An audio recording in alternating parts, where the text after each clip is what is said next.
Hello and welcome back. In this video, I'm going to talk with you about editing and formatting, which are essential steps in refining your thesis or dissertation manuscript so that this work meets the standards of your university. Now, if you've moved very far into the graduate research process, you've undoubtedly discovered that thesis or dissertation editing and formatting are required throughout the process, but definitely at both the proposal and final approval stages.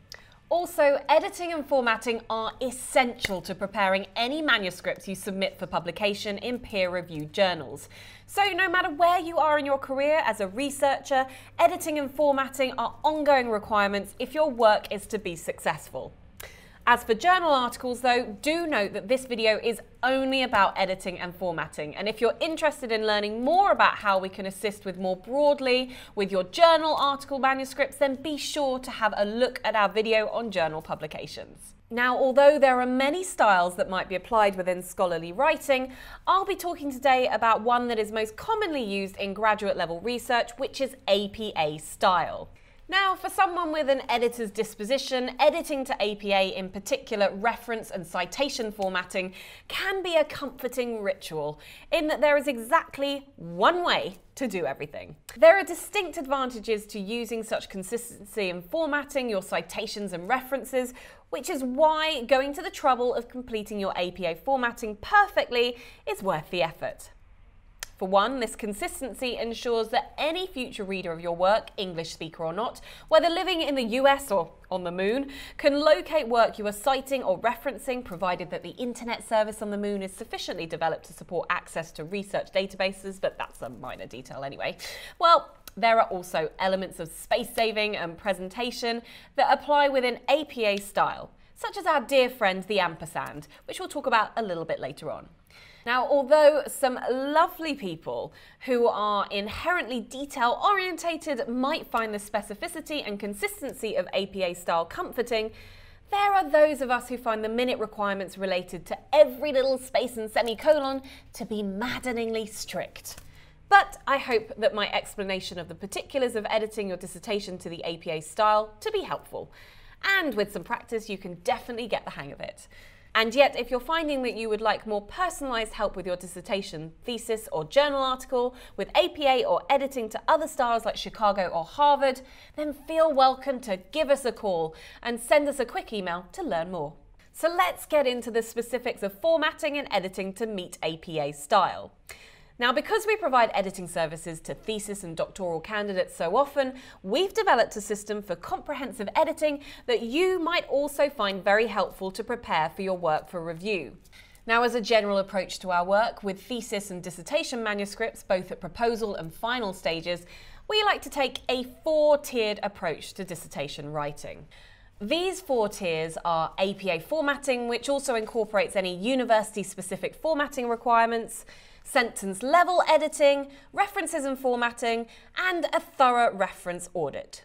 Now let's start off by talking about the first tier, which is APA formatting. To make this video as helpful as possible, we've actually asked our best APA editors for some key tips to share, and I really hope you find these helpful. Getting the formatting right on your thesis or dissertation can be a total headache, which you've likely figured out by now. Now, even if you hire an APA editor, he or she may have varying comfort levels navigating formatting in Microsoft Word.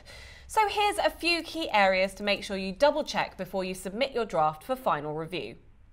APA uses a system of progressive headings which are formatted differently depending on the level of the heading. As you create subsections within your larger section throughout your dissertation or thesis, you need to use progressive levels of headings to visually convey the overall organisation of your content in your chapters.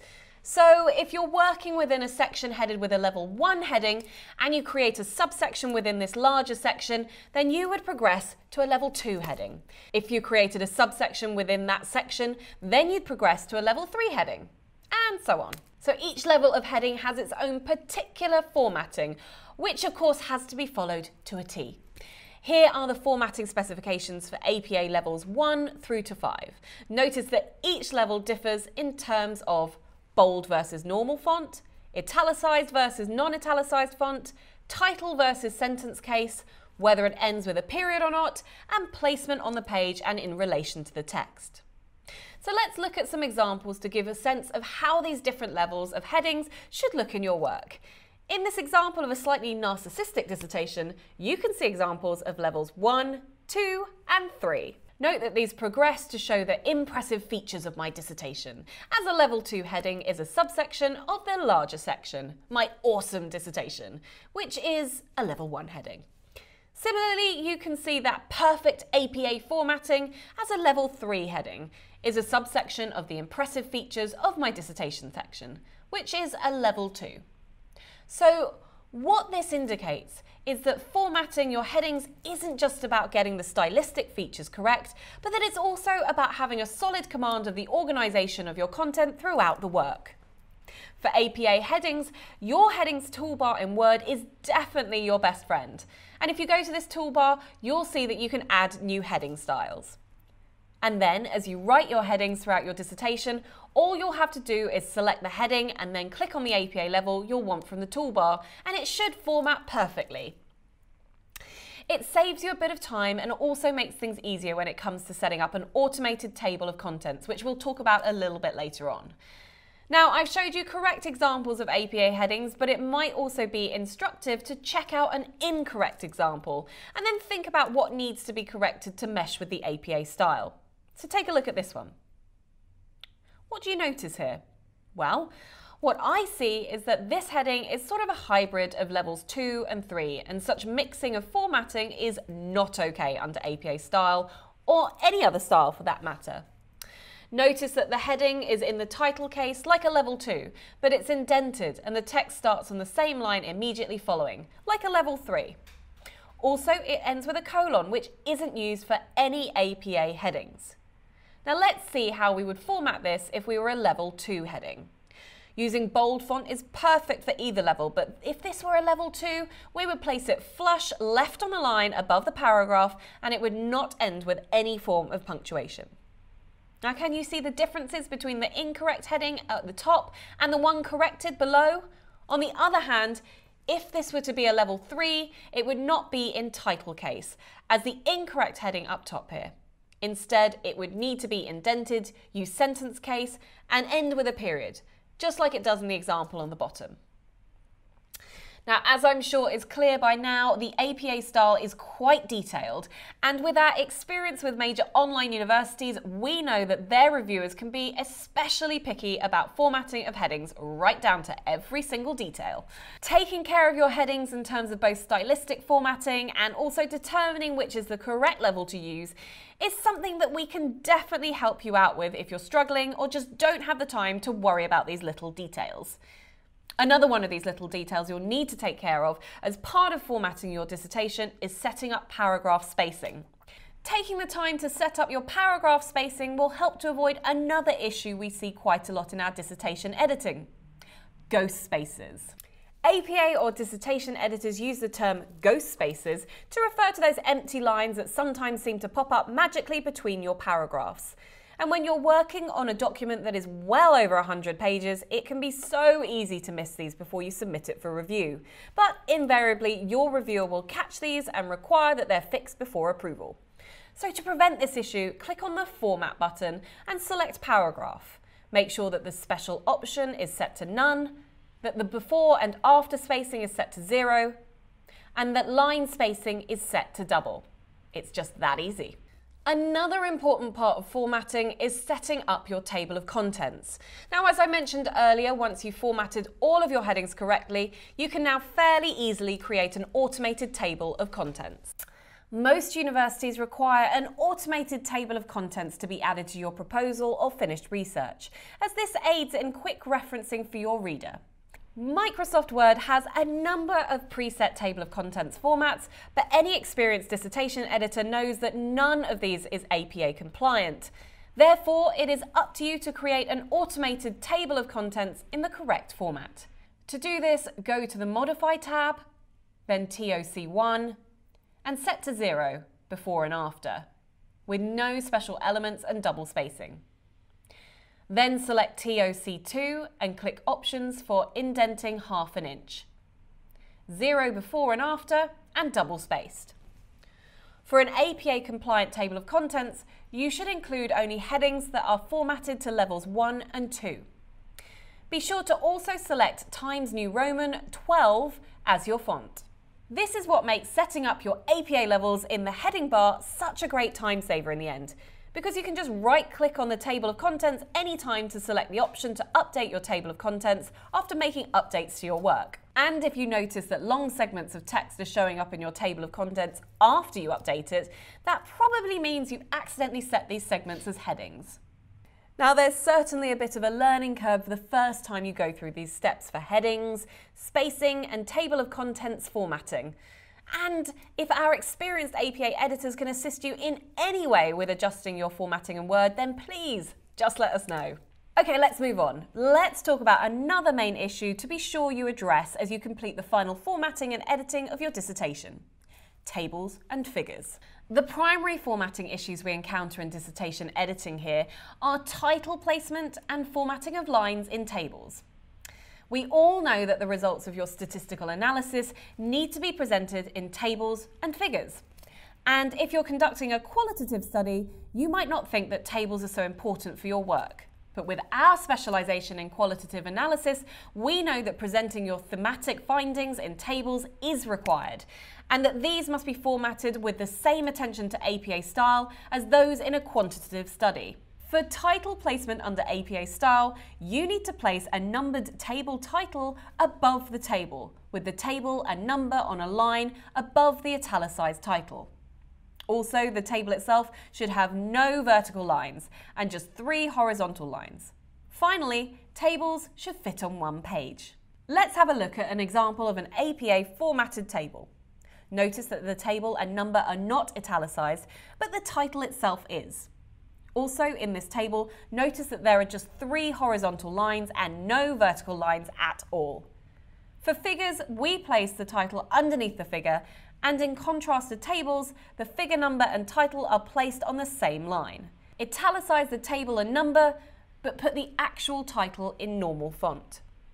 Again, let's look at the example of a figure formatted to APA style here. Note that the figure number and the title are below the figure. That figure and the number are italicized, but the title is not.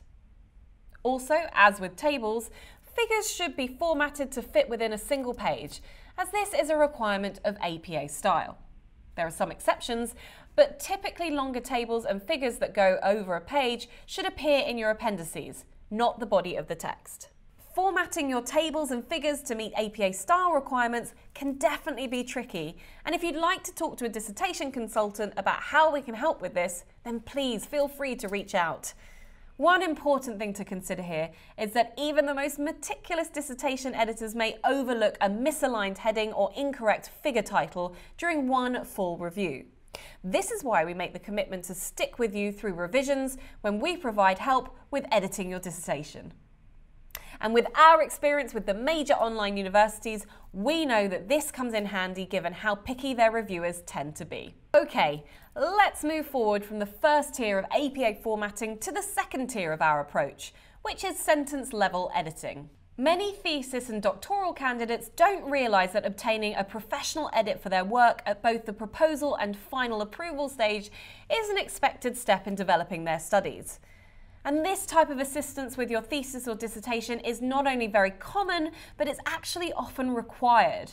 And this next segment should help to clarify what is meant by sentence level editing, which I'm hoping you find helpful as you complete this type of editing in your own work.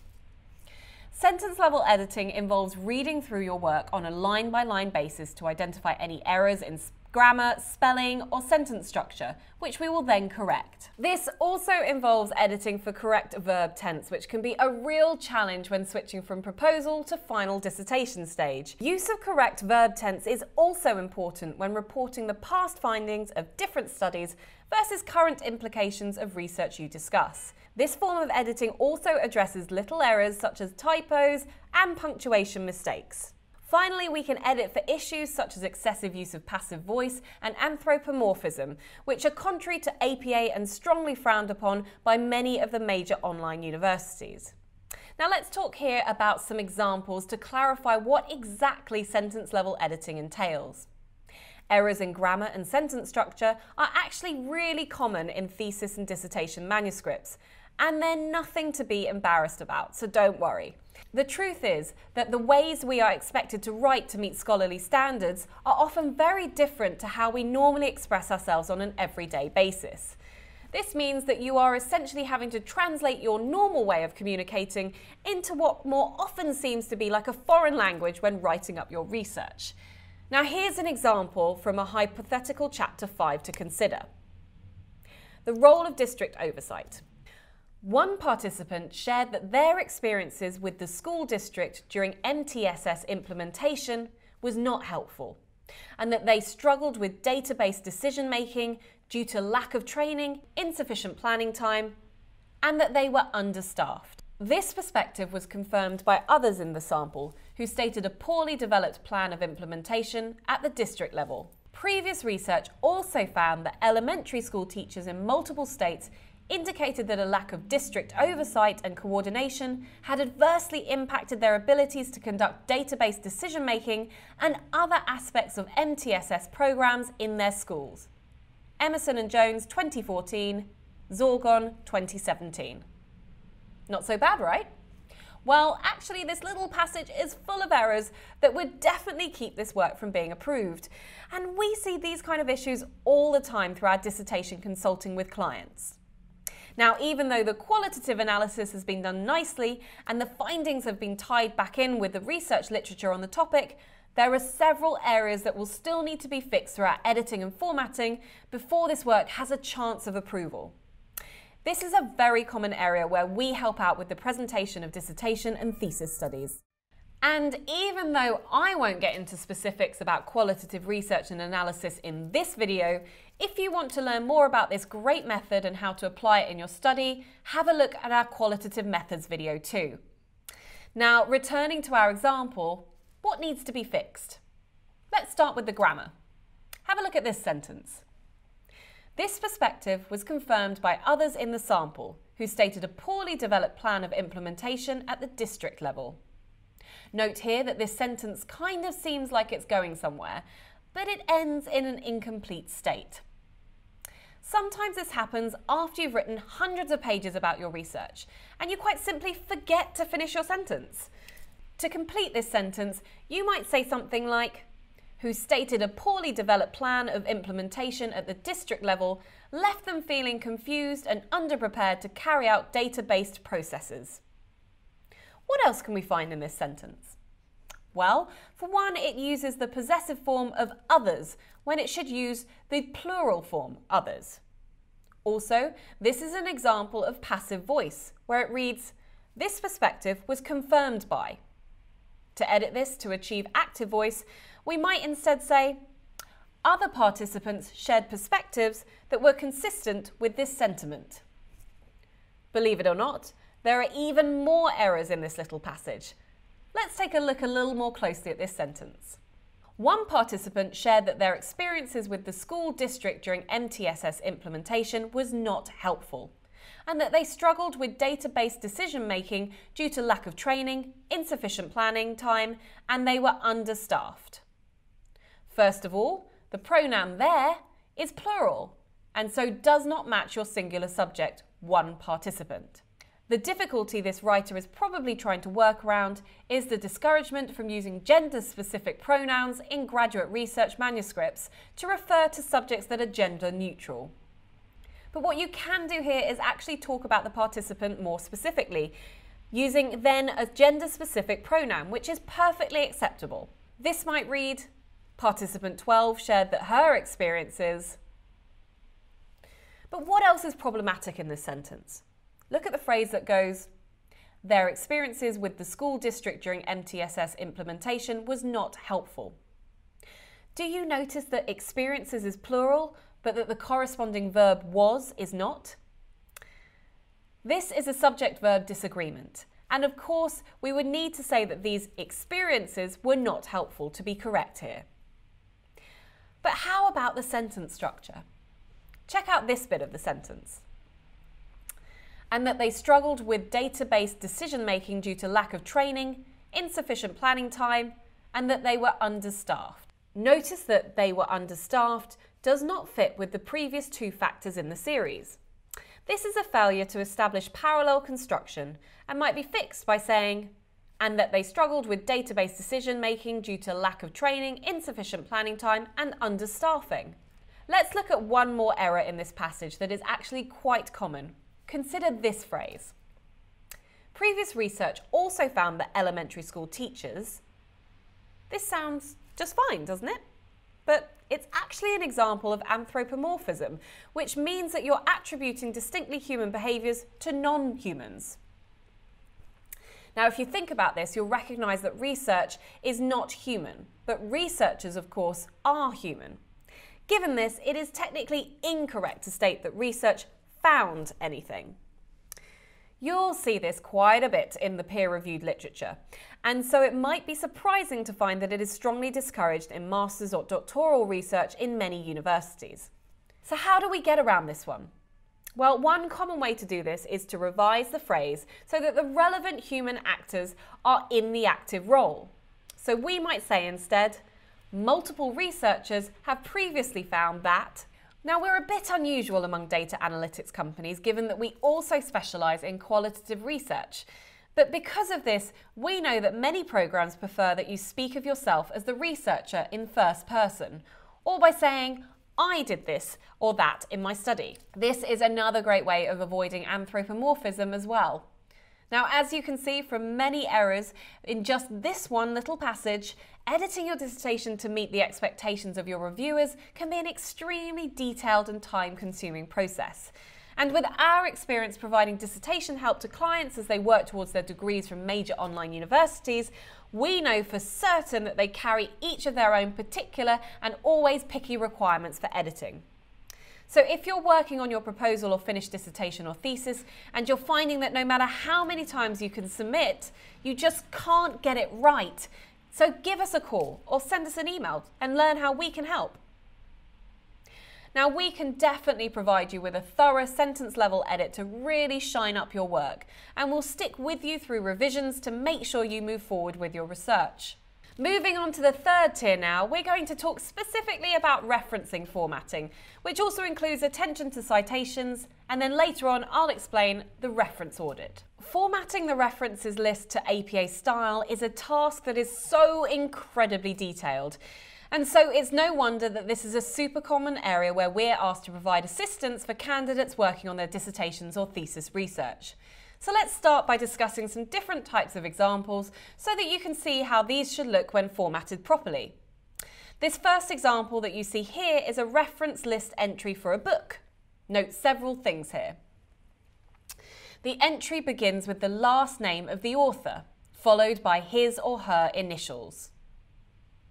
Be sure to include a period after each initial and exactly one space between initials and surrounding information.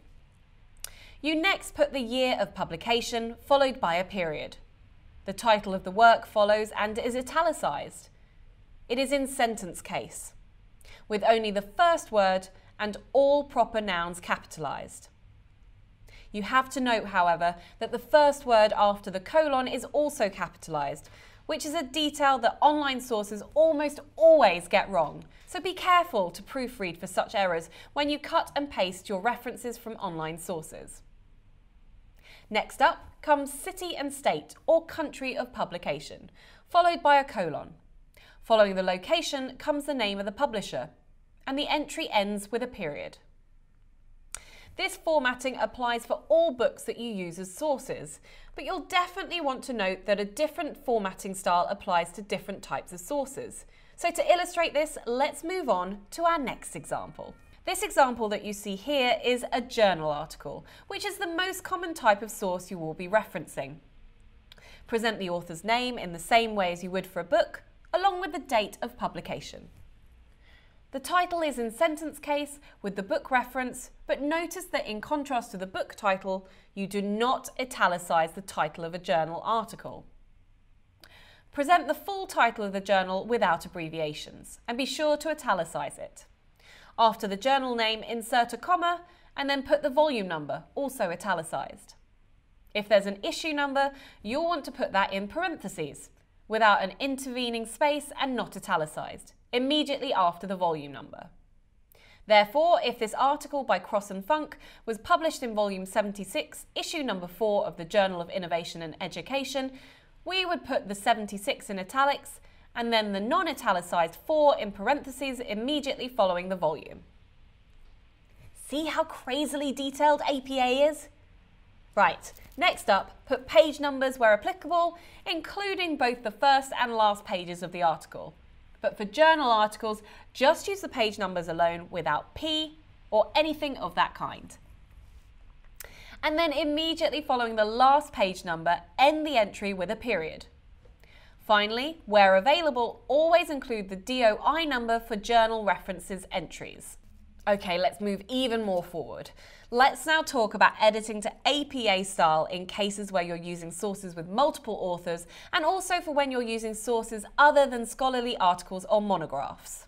Specifically for sources that have 2 to 7 authors, you'll want to list all authors, with the last name followed by initials, one space between initials when there are multiples, using the serial or Oxford comma, and preceding the name of the last author with an ampersand.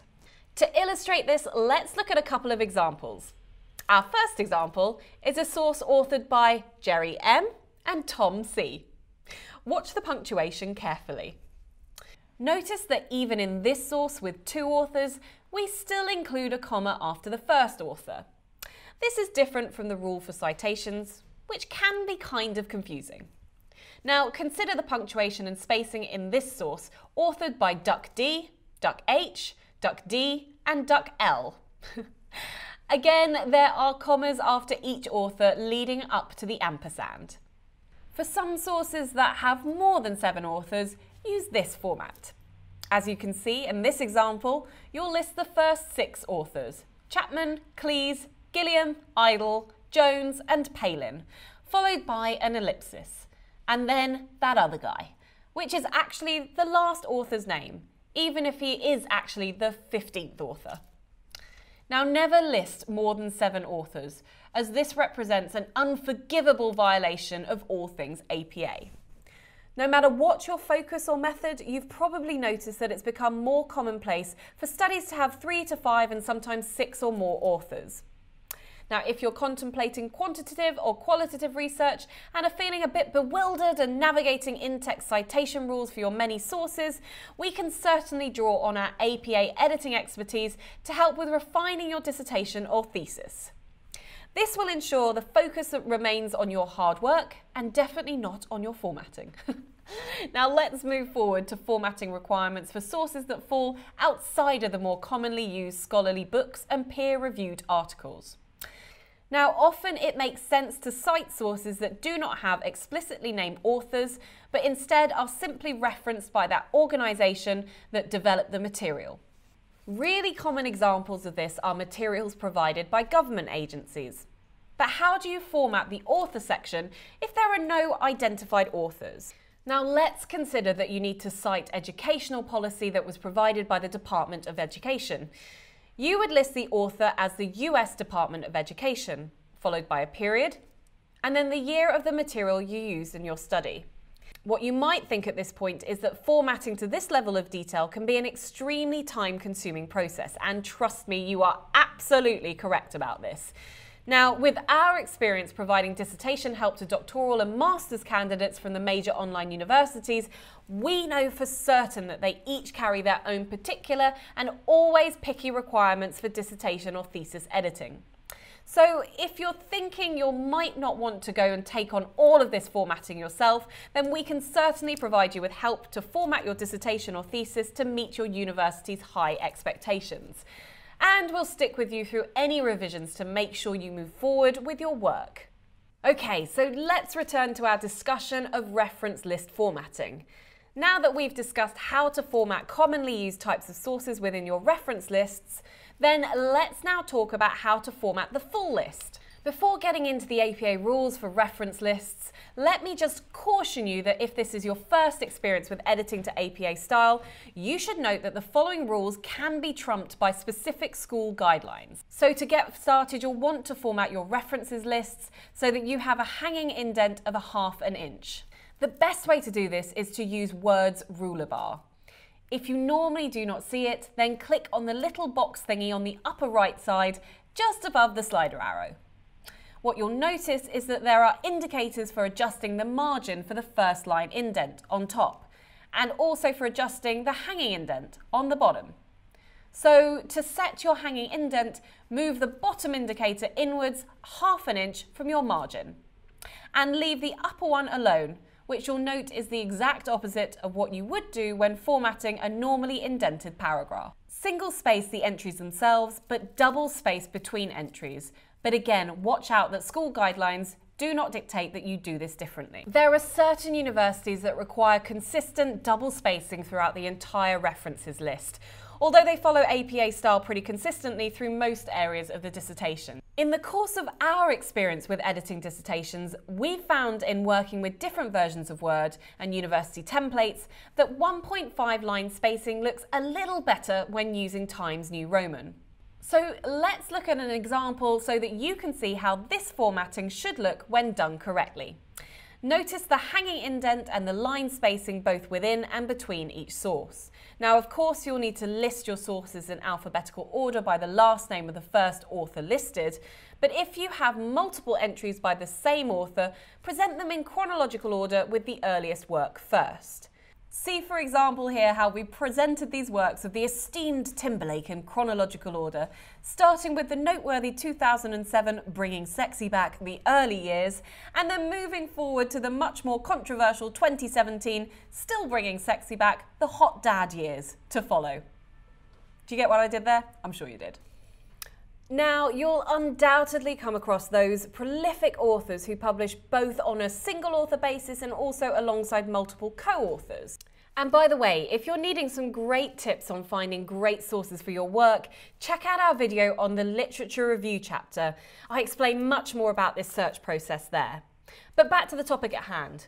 When you have multiple sources in your reference lists that are both single and multiple author, you'll want to place single author entries before multiple author entries in which the same name appears first. Let's stay with that prodigiously gifted author JT for just another moment to demonstrate. Notice that the single author source Bringing Sexy Back comes first, even though it was published later than the multiple author source We're So Hot Right Now. Now, another somewhat confusing situation happens when you have two works by the same author or the same exact dyad or group of authors that were published within the same year. So when this happens, you'll want to differentiate between these sources by assigning a letter to each, which follows the publication year. For example, two sources by the same author, both published in 2009, would be differentiated as 2009A and 2009B. You would order these alphabetically by the title of the article. Perhaps to demonstrate this, we should turn to an even more prolific scholar of our times, Beyoncé. Note that the book title, I Woke Up Like This, would precede We Be All Night alphabetically. This is why these two sources are denoted as 2013A and 2013B respectively. There are various rules for sources such as newspapers, online and so forth, and you can look up the proper format using your APA 6.0 reference book, which I'm sure you ran out and bought as soon as you started to watch this video. Or Perdual, which is an online reference guide. Now, of course, as always, you should make sure that there aren't any funky school-specific rules for these citations and for any other aspect of editing your dissertation. Alright, so I'm sure it's not surprising that APA has slightly different rules for this formatting citations as compared with sources in the references list. So let's move on to in-text citations. First of all, you'll continue to list authors in citations in alphabetical order, as you do in the references list. But you do not include initials in citations. Now, if the citation is part of the sentence, you will use the word and, but if it is a parenthetical citation, you will use the ampersand. Here's an example to illustrate this. Supporting the work of Phonebone and Laughing Gas 2011, recent research on farm animals falling into wells has confirmed that goats and float, Penn and Teller 2015, page 22. This is what is referred to as the ampersand mandate of 1994, and it's not to be violated ever. Notice also that in the example there is a page number included. This is because we used a direct quote from the source when we stated that goats float. Another feature of citations that you didn't see included in the references is the phrase et al. This is Latin et aliud for and others. Thus, al is an abbreviation, so put a period after it. The use of et al. Saves the space in your manuscript and has two specific applications. First, you will use et al. When you are citing a source that has 3 to 5 authors, with the exception of the first time you cite the source in each chapter. In your first citation of sources with 3 to 5 authors, do list them all. Therefore, in this example citation that you see here, in your first citation, it is correct to list all 3 authors, Huey, Dewey, and Louis 2015. But you list only the first author and et al. After this. So your citation of Huey, Dewey, and Louis would become Huey et al. 2015 in subsequent citations of this source in the chapter. In the second application of et al. In your work, you will always use et al. When the source has 6 or more authors, even from the very first time you cite the source. Therefore, as this example shows, for Doc, Grumpy, Happy, Sleepy, Bashful, Sneezy and Dopey's 2017 book Snow White, A Little Perspective, this source will always be referred in your text as Doc et al. 2017. Now, another important point is to make sure that the period that ends a sentence goes after the citation that ends it, as the citation is part of the sentence. Oh, and by the way, this was actually nominated by our APA editors for the most frequent error in our clients' writing, as far as in-text citations go. Now, if you're citing multiple sources, separate the entries with semicolons. As you can see in this example, the works of bacon, lettuce and tomato are separated from one another with semicolons. Also, what you'll notice is that these sources are presented as they would be in your reference list. In other words, in alphabetical order by the first author's last name.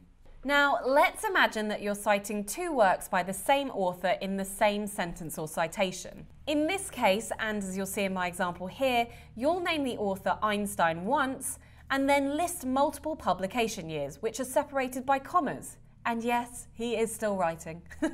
Just to reiterate for those of you new to formatting and editing under APA, the et al. Number of authors rule for in-text citation is never list more than 5 authors. All right, enough about formatting references and citations. Let's move forward to talk about the reference audit, which is the 4th part of our 4-tiered editing approach I wanted to explain in this video. The reference audit involves reviewing every single citations in your entire proposal, thesis or dissertation, and making sure that every one of these corresponds with a source in your references list. Similarly, you then need to go through and check each source in your references list to ensure that it has been cited at least somewhere in your work. Then after that, you have to determine the appropriate sources for any citations which lack a corresponding entry in the references list. Yes, I know, it's a tedious and time-consuming last step in your work, but it's definitely essential for ensuring approval. Many dissertation editors are unprepared to provide the editing, formatting and reference audit assistance to meet the standards of the major online universities, and this is particularly so at the finished dissertation stage. And this is where working with a dissertation consultant with our level of expertise with these universities comes in super handy, and we can ensure that your work meets the specific standards required to move your work forward. So, if you've edited your draft but would like a dissertation editor to make sure you've got a polished final version to submit, or if you can't see the forest for the trees at this point and would like dissertation help with these final details, then please let us know. We're happy to help. We'll stay with you through any revisions for this editing and formatting to APA or any other style so that you have time to prepare for what's next. I really hope you found this video to be really helpful as you completed your formatting and editing. And if we can help out with any refining for your dissertation or thesis through editing and formatting to APA or any other style, then please give us a call or send a quick email. We'd be more than happy to help. Thanks for watching.